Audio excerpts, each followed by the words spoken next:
While nowhere near historic numbers we saw decades ago, violent crime is up across California. Good evening and thanks so much for joining us. I'm Marcella Lee. I'm Carlo Cicchetto. Some district attorneys, including San Diego's, are pointing their fingers at state laws and policies. Political reporter Morgan Reiner has a closer look at their complaints. Their big one is zero bail. California instituted a temporary zero bail at the beginning of the pandemic, and while it's no longer in place, many counties still follow it or some version of it. Homicide was up by 31% over the last year. That's a 13-year high. This is Mary Kate Tibbetts. She was sexually assaulted and killed along with her 2 dogs in her Sacramento home in September. This is her accused killer, Troy Davis. He had 2 felony strikes, but was still released without needing to pay bail just a few months prior. I think it's a very, very dangerous time right now in California.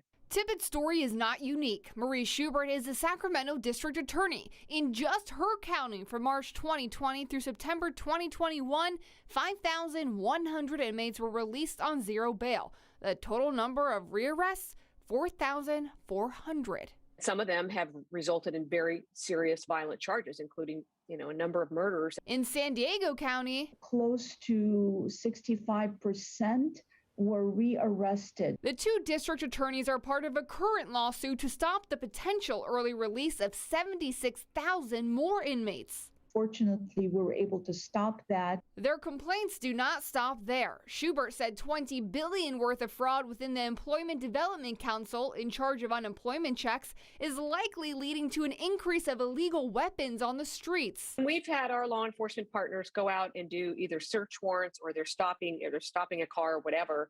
We see a combination of things. We see a large number of EDD cards. We see guns and we see drugs. And then there's the pre-pandemic 2014 Proposition 47, which reduced theft below $1,000 and drug crimes to misdemeanors. Maybe they get a ticket. If they get a ticket from law enforcement, chances are highly likely they're not even showing up.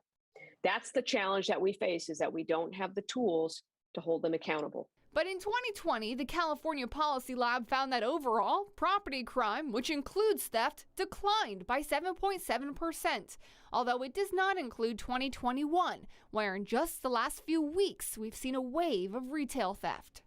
Morgan Reiner reporting. There are many people who are in favor of zero bail. That includes the Attorney General. We reached out to his office. They got back to us late this afternoon. They said they're committed to working with partners across the state to tackle crime.